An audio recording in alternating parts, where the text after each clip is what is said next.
Do you guys want to know the easiest way to know who was involved in Idaho 4? I can tell you.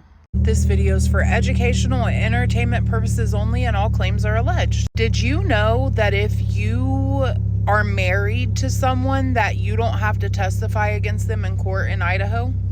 Did you also know that allegedly Hunter and Emily got married and Bethany and Zach McClure got engaged last year? And then, Dylan and Quinn were dating, right? So that right there would be 6 people at the crime. And then if they get married, they wouldn't have to testify against each other in court against the criminal case, huh? And you know what else? I've watched true crime since I was literally a little kid. And you know who usually becomes a serial unaliver? Someone that tortures animals, someone that is mean and violent and crashes out a lot.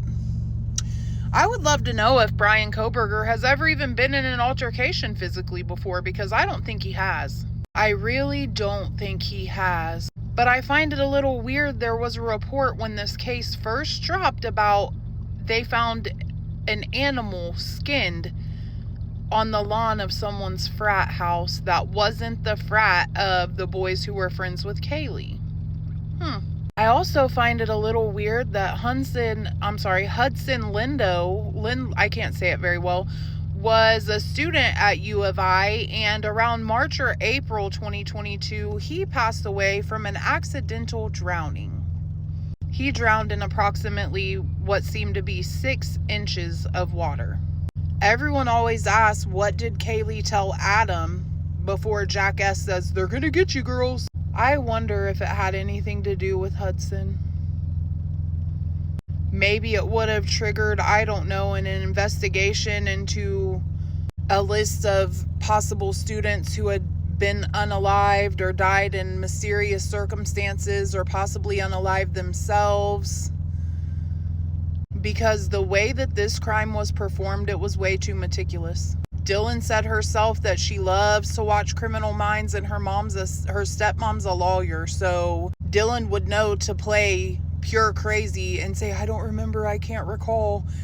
She would know to try to create a timeline. And you know what else? Nobody claimed to be alone that night, right? Everyone had an alibi. But I think when BF texted DM and said, "Just come down here," she meant come down the street to their other friend Allie's house, is what I believe. But honestly, who knows? Maybe Dylan was never there. I'll tell you what, she was there when everything happened around 2 a.m, because you hear someone scream, They wrecked the car," around 2:40 to 2:44 a.m. So nobody was sleeping. And why did Jack S. say when he left the grub truck, he left with the girls around 2 to 2:30, but on the camera footage, it shows him walking away at 1:42. And by 2:30 is when all of this started really happening. Just something to think about. If you start seeing people that were involved in this case getting married and they still live in Idaho, or just think about it. It's a real thing. Bikers and all kinds of organizations do that. If they commit a crime with someone else, then they'll marry that person. That way, if they get indicted on that charge, they don't have to testify against each other. And I believe the Pullman school that BK went to is now having to pay $4 million to the families of the victims. Sounds like that would be a reason to cover it up. If you had, 8 to 10 people at a crime that all watched this occur. You know what else is weird? Dylan added that contact to her phone right after Maddie had called her, supposedly. You know what I think? I think Dylan, Bethany, Maddie, and Kaylee weren't as close as those girls like to let off. Maybe, just maybe, that's why we can't figure out who the contact is and they won't release it. Because if they did, it would show that maybe Dylan called herself from Bethany's phone and then saved the contact later because she didn't have her number. And why was there so much red stuff at the Whites and on the door of Jack S.'s house? Or there was red stuff around his door and the doorknob had been cleaned. That car drove around back and forth all night. Do you think they could have been taking the victims from one location to the other? And you know what? That abandoned wrecked Elantra that popped up out of nowhere right around the time of this crime would make perfect sense for what they said about, "They wrecked the car." between 2:40 and 2:45 a.m. It's on my page, so go back to my videos where it shows the footage from that night and you will be mind blown. If everyone was asleep, then who was firing weapons and wrecking cars? There's a reason why Stacy said 2 a.m. is a dark hour. It didn't happen at 4 a.m. Nothing happened except for Ethan and Xana did get around that time. But the rest of the crimes were occurring hours before this, which is why everyone's alibi was they was at home asleep by 2 o'clock, because 2 o'clock is when everything ramped up. There was a point where you can hear one of the girls, either Kaylee or Maddie, being to death.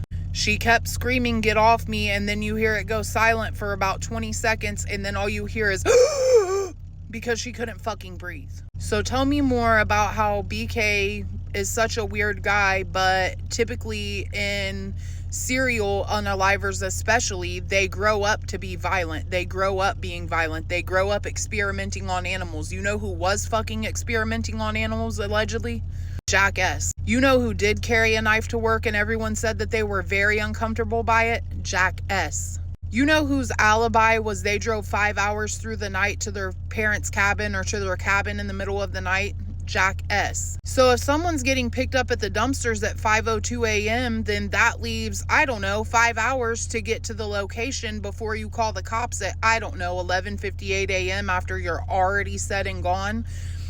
And let me know, if his uncle's the attorney general, do you think they'd ever put a search warrant out on the attorney general's house or whoever owned the cabin that Jack supposedly went to allegedly? I'm a very what are the odds type of girl. What are the odds all of this happened when everyone was asleep and BK acted alone?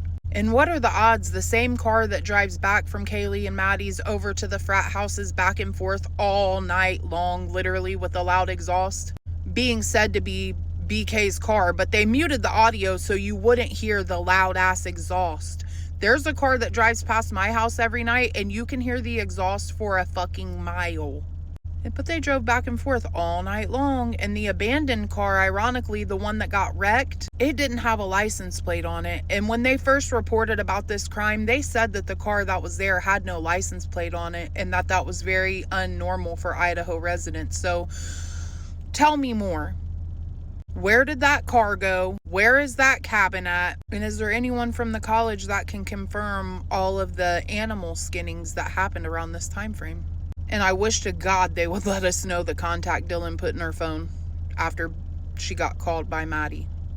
Funny too, because Jack D said that Maddie would never call him, but she called him that night. Do you think it was so he could save her number too? Because it might look weird if Maddie didn't like anyone there and, you know, all this happened.